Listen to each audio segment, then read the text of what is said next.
अनेक टीका टिप्पणी झाल्या, माझ्यावर आरोप केले गेले। काल एक भगिनी मला बोलली की तुला ठोकलं नाही तर माझं नावच बदलणार। जाऊन तिला निरोप सांगा, नाव बदलायची तयारी कर।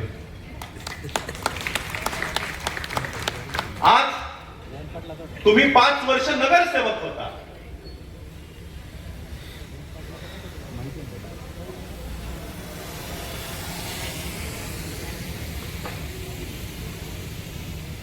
आज तुम्ही 5 वर्ष नगरसेवक होता, तुम्ही तुकाराम नगरसाठी काय केलं, पूर्ण प्रभागासाठी काय केलं? आज महात्मा फुले नगर लांडेवाडी मधून तुम्ही निवडून आला होता, तुम्हाला नेत्यांनी सांगितलं होतं की बाबा तिथे काम कर, तुझे सर्व जनता तुझी आहे त्या ठिकाणी। तुम्ही त्या ठिकाणी काय केलं? एखाद्या कार्यकर्त्याच्या हट्टापायी भाई गोल चेंबर म्हणजे टॉयलेटच्या चेंबर मधून पाईपलाईन टाकली, त्या पाईपलाईन 1 वर्षातच गंजली आणि त्या महिला मिश्रित पाना आज लांडेवाडीच्या जनतेला मिळते। अतिशय वाईट परिस्थिती लांडेवाडीची आहे।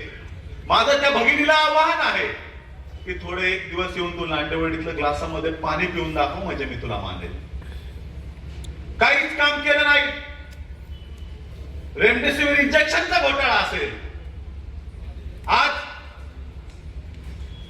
मी तुमच्यावर टीका करतोय, तुम्हाला आवाहन करतोय की तुम्ही काम काय केलं दाखवा, तुम्हाला दाखवताच येत नाही।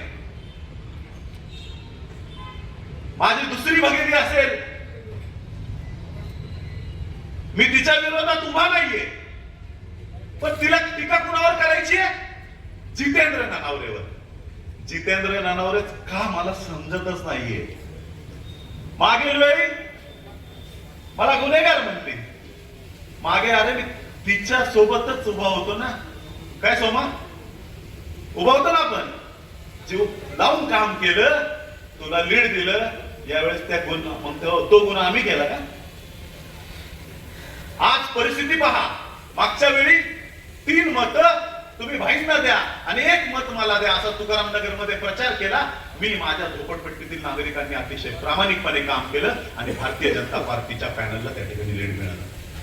आज रानवडे साहेब मला म्हणाले, तुम्ही आवाहन केलं की 70% महात्मा फुले नगर मधून मतदान झालं पाहिजे। आज खरात मावशी दीपाताई या ठिकाणी बसल्या, पल्लवी बसली, 70%। लक्षात घ्या रानवडे साहेब, महात्मा फुले नगर लांडेवाडीची जनता आपल्या पॅनलशी प्रामाणिक राहणार, हा माझा शब्द या ठिकाणी छाती ठोकून सांगतो।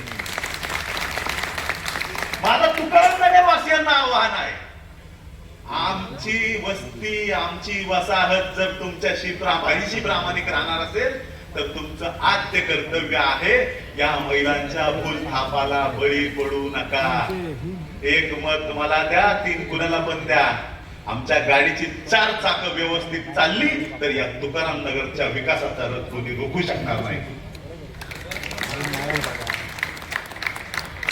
मला कोणावर टीका टिप्पणी नाही करायची। आज अजितदादांच्या नेतृत्वामध्ये काम करत असताना मागील वेळी आज शहराचा चेहरा मोहरा बदलण्याचं काम राष्ट्रवादी काँग्रेस पार्टीच्या वतीने झालेलं आहे। आज शहरातला तुम्ही पाहत असाल, ग्रेट सेपरेटर असेल, सायन्स पार्क असेल, पिंपरी चिंचवडची महानगरपालिकेची नवीन बिल्डिंग असेल, जेएनएनआरएम अंतर्गत आलेला निधी असेल, असे अनेक निधी अजितदादा पवार यांच्या काळामध्ये, आजची मेट्रो तुम्ही पाहताय ना, दादांच्या काळात मंजूर झालेली आहे। आज राष्ट्रवादी